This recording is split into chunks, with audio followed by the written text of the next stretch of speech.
Fans, think about it. January is approaching, and the question is inevitable. Who can really come in to boost this Newcastle team that wants to compete in the Premier League, the Champions League, and the Cups? The transfer window will demand tough decisions, and today there's a name that has raised the alarm in Tyneside. But does it make sense? Is this the reinforcement that will truly change our midfield? Hold on, because this topic is very interesting.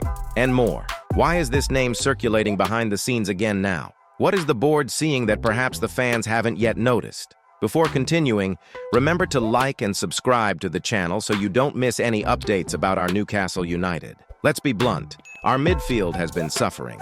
The lack of a true defensive midfielder is glaring. How many times have we seen the trio being dismantled by simple passes? And then you ask yourself, how can we compete on three fronts like this? The team tries to maintain the intensity, but without ideal defensive support, any mistake becomes an invitation for the opponent. And compromising the midfield compromises the attack and the defensive recovery. And the problem doesn't stop there. Without Lewis Hall and Tino Livramento solid on the flanks, the style of play has become crippled. There's a lack of a winger who can solve problems, a lack of creativity to help Woltemade push the ball into the net. So the question is inevitable. Where to start? Is the first step really the midfield?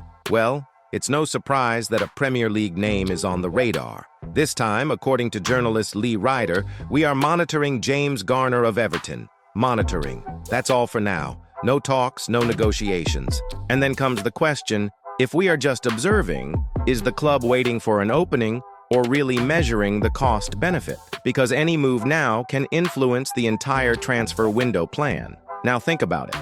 Is it worth getting into this? The guy is in the last year of his contract, but Everton can extend it for another year. Even so, the estimated value is over 20 million. And then comes the question that the fan needs to answer. Does it make sense to pay all that for someone who can leave for free months later? And more. Couldn't that hinder other priorities in the transfer window?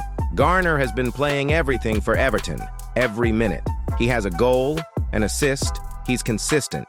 But then comes the key point. Do we really need a player of this profile? Would he be a starter above whom? Bruno? Tonali? No way. And it's not just about being a starter. It's about fitting into Howe's style, about raising the level of the team. Because signing players just for the sake of signing them is the kind of mistake that costs dearly in the future. And more. With Lewis Miley improving, Joe Willock trying to regain his place, and Jacob Ramsey arriving to contribute, where would this reinforcement really add value? Wouldn't it end up taking minutes away from a young player who is growing at the club? Is this worth the investment? Important question. Are we looking for just another player or a game changer? What if that money could be used on someone more impactful? And that's where the inevitable comparison comes in. Is it better to bet on someone like Keys Smith? A player with room for improvement, more logical in terms of investment, and, most importantly, without putting money in the pockets of a Premier League rival? And remember, betting on a promising young player usually aligns with the club's style in the new era. Development, resale, progressive impact.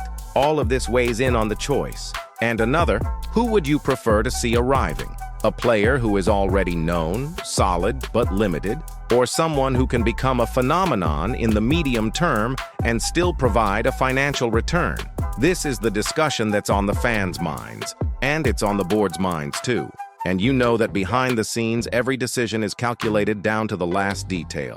In the end, the big question remains, is Garner a real solution or just another name thrown into the mix? With so much at stake and Newcastle aiming for something bigger, every signing needs to be surgical. The board knows that any wrong move now could compromise the rest of the season and even the club's future plans. Therefore, this analysis needs to be cold, careful, and strategic.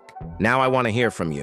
Would you invest 20 million in him? Or would you go the more strategic route, thinking about the club's future? Comment below, participate, leave your opinion. And of course, if you haven't already, subscribe to the channel to keep up with everything about Newcastle United.